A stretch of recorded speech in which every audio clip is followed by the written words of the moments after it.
to the DDH, no?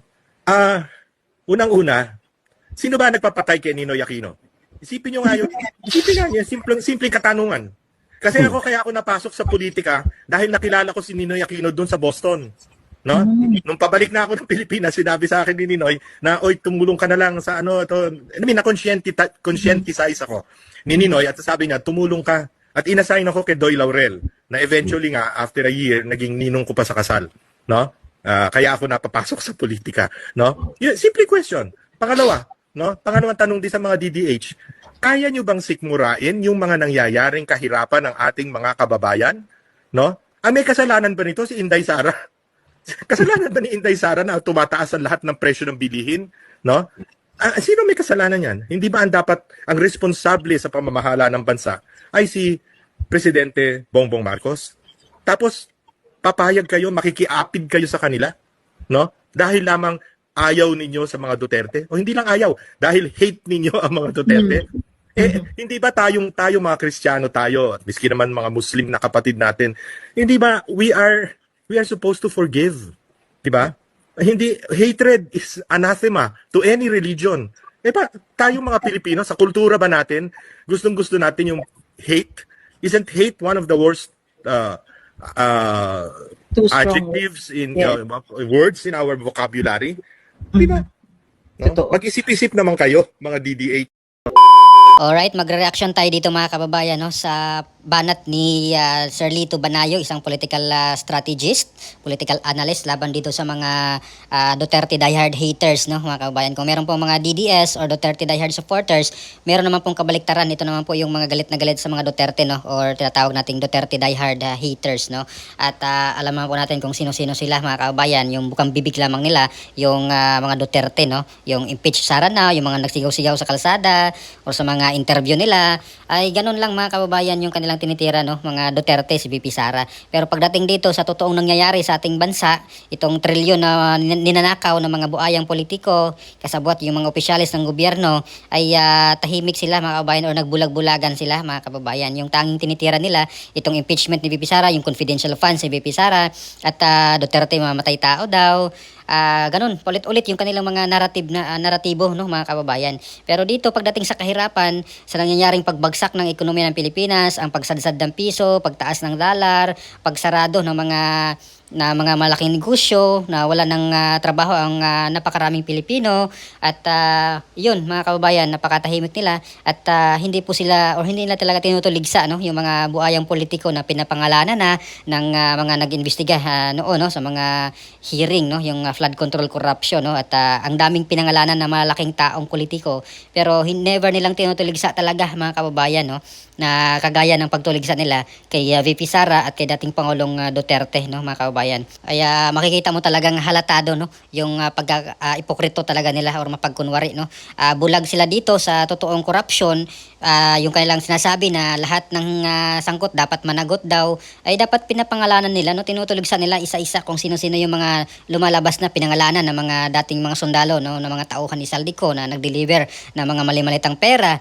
Ang dami nilang nakatanggap pero never nilang tinuligsa mga kababayan kagaya ng pagtuligsa nila sa mga Duterte nga no mga kababayan. Kaya sabi dito ni Sir Lito Banayo ay talagang yung hate lang talaga nila no? Or parang trip lang nila na mga Duterte lang yung kanilang titirahin no mga kababayan. So parang ganun yung aking nakikita dito no. Sabi nga ni Sir Lito Banayo no, kasalanan pala ni VP Sara no nung pagbagsak ng ekonomiya, yung paghihirap ng mga Pilipino ngayon, kasalanan ni VP Sara yan mga kababayan.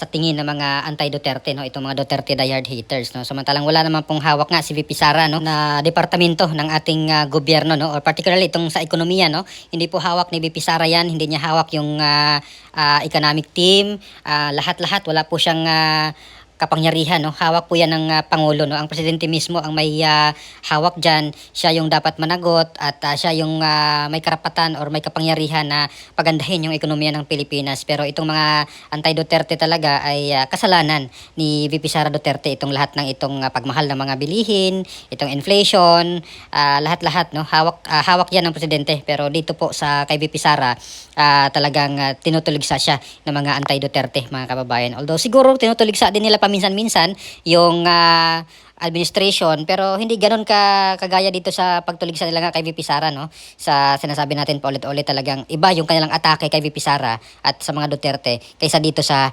administration na siyang may hawak talaga ng lahat at sila talaga yung may responsibilidad na trabahuin ng husto para pabutihin, no, yung kalagayan ng ating bansa, mga kababayan. At mantakin nyo, yung utang ng Pilipinas talaga ay napakataas na, mga kababayan, no? More than 18 trillion na, no, mga kababayan. And yet wala po tayo nakikitang magandang nangyayari, no? Utang lang ng utang dahil talagang kulang na yung deficit, no? Yung tinatawag nating deficit, kulang na yung budget ng Pilipinas, kaya nangungutang at wala namang napuntahan, mga kababayan, yung inuutang, no? Napunta lang doon sa bulsa or paglagay sa mga maleta, mga kababayan. Itong flood control corruption nga lang hindi pa po na solve, no? Wala pa pong mga malalaking politiko ang nakakulong na paulit-ulit na tayo nanawagan dito na panagutin yung mga buaya, yung mga big fish, no? Pero wala pa. Hanggang ngayon, mga kabayan, wala pa talaga. At yung ingay ngayon ng Senado na palitan na naman nila itong si Senate President Alan Cayetano kasi gusto daw nilang ibangon yung dangal ng Senado, mga kababayan, no? Yun po yung panay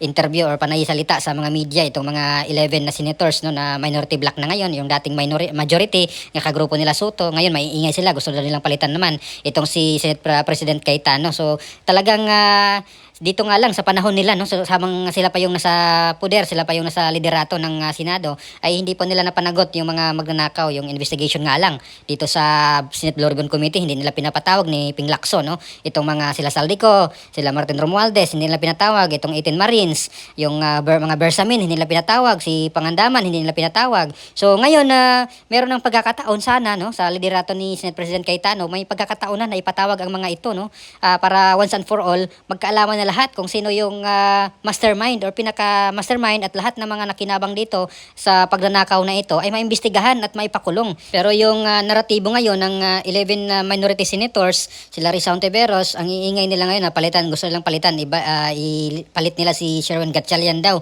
kay Senate President Cayetano. So sa aking opinion talaga, mga kababayan, ay parang taktika nila ito para hindi po matuloy yung Senate Blue Ribbon Committee hearing, no, na pinanawagan na kahapon ni Senator Amy Marcos na buksan na, umpisahan na yung Blue Ribbon hearing patungkol dito sa flood control corruption at ipatawag nga yung mga involved dito, yung 18 Marines, sila Saldico, yung mga Bersamin, ay ipatawag na, no, para magkaroon na ng kalinawan at talagang makasuhan na at makulong yung dapat managot or dapat makulong talaga dito, no, ng mga involved dito sa bilyon-bilyon at trilyon na nga daw, mga kababayan, nga yung nawawalang pondo ng kabanang bayan. Dito pa lang yan sa flood control, mga kababayan. Kaya ngayon, para sa akin ay talagang mas deserve naman, no, si Senate President Alan Cayetano na mamuno dyan sa Senado. Kumpara naman kay Gatchalian, no, hindi naman abogado yan si Gatchalian. Si Senate President Cayetano ay abogado at alam na alam niya yung kanyang mga plano at gagawin dyan sa liderato ng Senado, mga kababayan, no? At lalo na ngayon na may impeachment trial na gagawin sila, ay mas importante talaga or mas mahalaga na isang abogado dapat yung mamuno, no, ng Senado, hindi yung hindi abogado talaga. So ano pong masasabi nyo dito, mga kababayan, sa pagsupalpal, no, or pagsampal ng katotohanan ni Sir Lito Banayo, no, laban dito sa mga Duterte diehard haters or itong mga anti-Duterte na talagang hipokrito, mga kababayan, no? So please comment down below. Maraming salamat. God bless po sa ating lahat.